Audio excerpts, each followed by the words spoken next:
Okay, so the first video that we're gonna watch is about Newton's laws. Now, this video was one that I made when I was about 13 years old for 8th grade, and it was a part of a project, a creative project, where we were expected to make a little presentation about Newton's laws of motion or whatever, and I decided to go and be extra like I often do, and let's just say I went a little overboard. The kids certainly enjoyed it. The teacher did as well. Me, I just kind of sat there, owning the room like a boss.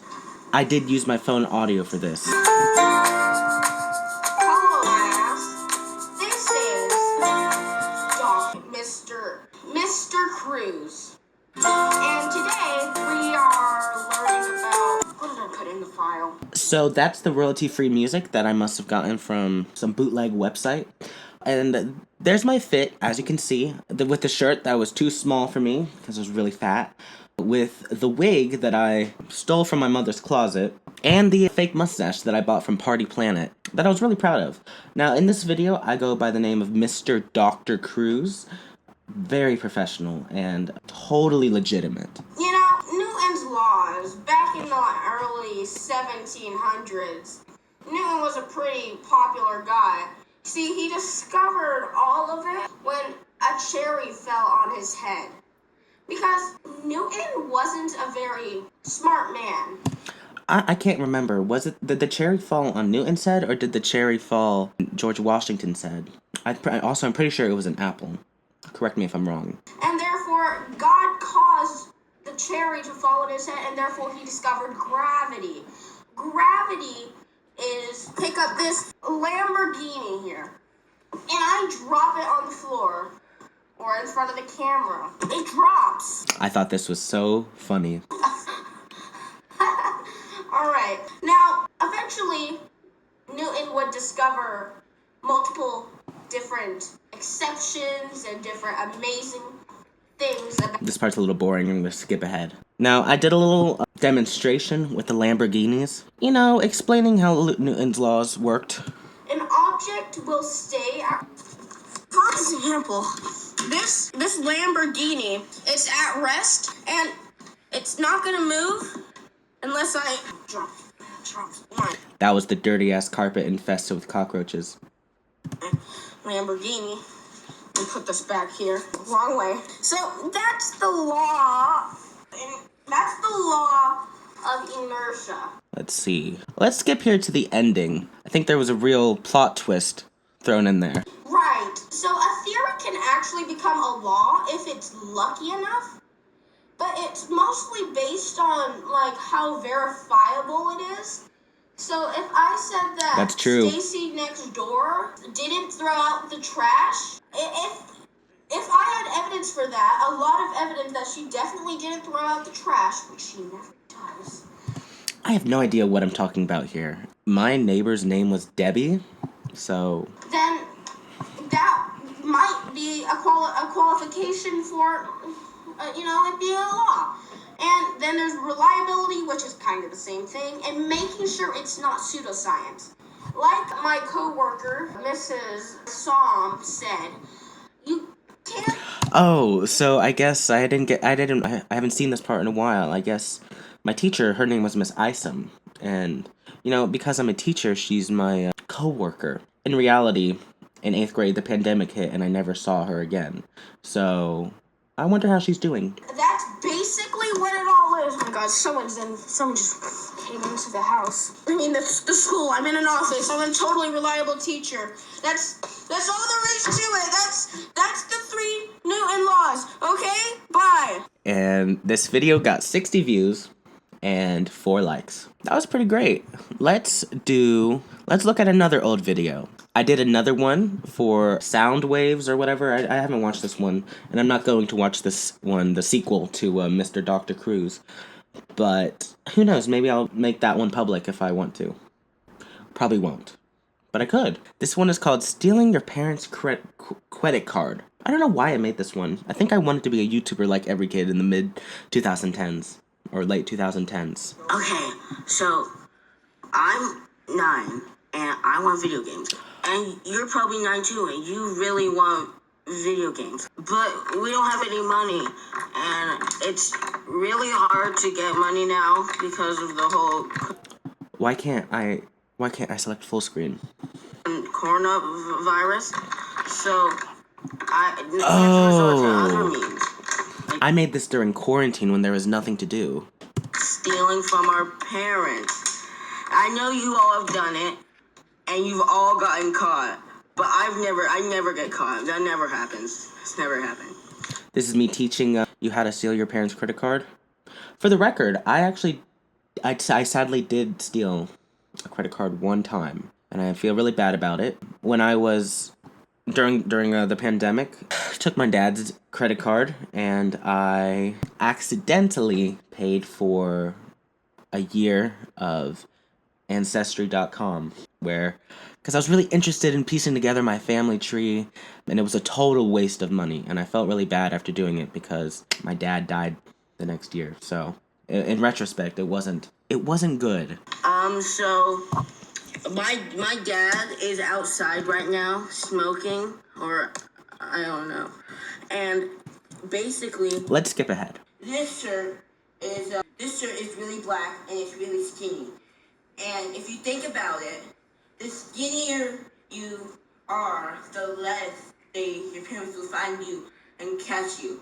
And I'm really fat, so I need to wear something really At least I was being honest. Skinny to make me really skinny. So you gotta find a shirt and put it on like this. Look at those boxers that I'm wearing. I hated that stuff because they didn't close very well. So you can imagine what it was like walking through with that pair of underwear as a 13-year-old kid with boxers with flaps that didn't close very well. And it's really comfortable. It's really comfortable. It's really good. Okay. I still have no idea why I did that accent. Maybe I was trying to make myself sound younger, but when I was 13, I hadn't even gone through puberty yet, so I already sounded pretty young. I could have just used my normal voice. Oh, it's really comfortable. So the second part of stealing your parents' credit card. Let's hear this. You have to have something on your head to keep them from seeing your head. So see this black hat thing I have? Oh, I'm not gonna put that over your eyes so that you're like a ninja. So you might be thinking, but you can't see the credit card with this is cultural appropriation. It's over your eyes, but actually it works really well. If you have something like this over your head, you can't see them. So logically, they can't see you either. So that's the second part, stealing your parents' credit card. Okay, so I think it's about time we started, stealing our... Okay, guys, so we gotta go outside now. The audio quality is crazy. I'm gonna show you how to not get caught stealing your parent credit card. So, you see, I think my dad's out there. Oh my God. Doing something, probably. I saw him go out there earlier. I don't know where he's out there, but he's there, okay? So, how I open the door? Oh, there's a lock. Why is there a lock? I really should have cut out some of that dead space. Okay, guys. Oh, I think he's here. We gotta be really quiet. We gotta crouch. I can't see where his credit card is. I hope he didn't hear me. Okay, this is I don't even know whose credit card that was. I must have borrowed it from my dad before starting this video. And by extension, this video must have been before I stole the credit card. So he would have still trusted me then. Credit card? I think it's a credit card. Okay, guys, we gotta sneak away. Be stealthy, like ninjas. What are you doing? What are you doing? No! Get away! No! What are you doing, Dad? What? And I think I'll end it right there because I don't think there's anything that needs to be said about that. The final video I kind of want to watch was this video that I made right as the pandemic was slowing down and I was heading back to school for 10th grade. Basically, I had done a whole year of Zoom and I was ready to go back to school, and I think I felt like a real surge of energy. And at the beginning of the year, I had this crush on a girl. This was before I was gay. And, well, it didn't really end very well, but I made this video And I think I was intending to use this as like a flirting device, but I sent this to my friend and he thought it was deranged. So I didn't end up showing anyone after that. I'm a 5-foot-something 15-year-old IB student recording in my pantry, and this is Quarantine Part 1. Depression. Looks like I was planning for a part 2. I wonder what it would have been called. I'm thinking rejection. Although I'm very hunky and likable, and definitely not some loser recording this out of his own boredom. Although I'm very relatable and incredibly athletic. Wow, the old house was actually really clean. I used to live there. I remember it as being a pigsty, but this actually looks kind of nice. And although I'm super incredibly responsible, I hate to inform you, I am depressed. It feels like years since I've seen her already.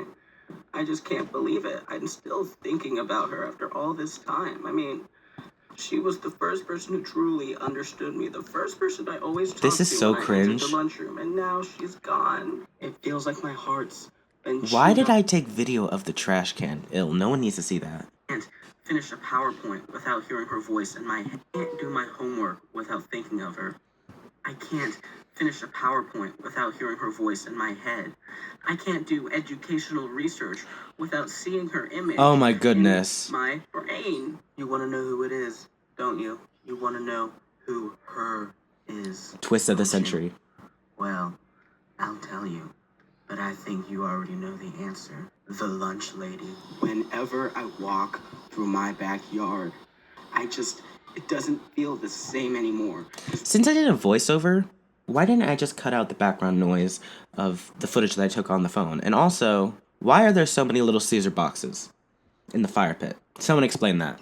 When I walk through, I see my fire pit and all the pizza boxes me and my family have thrown away over the years. And I loved I really should have scrapped this video. I hate you, bread. And I'm gonna skip this part. Makes me uncomfortable. Oh yeah, I just so depressed and everything being here. In retrospect, this video's kind of foretelling because I would end up actually being depressed. And I would end up being diagnosed with depression. So, kudos to you, young version of me, for being so prophetic. I think I'm done with that. I thought I would enjoy this more, but it just reminds me how much of a cringe weirdo I was as a kid. I think maybe it's time to never make another video again. Alright, bye y'all. I'm gonna go delete my life.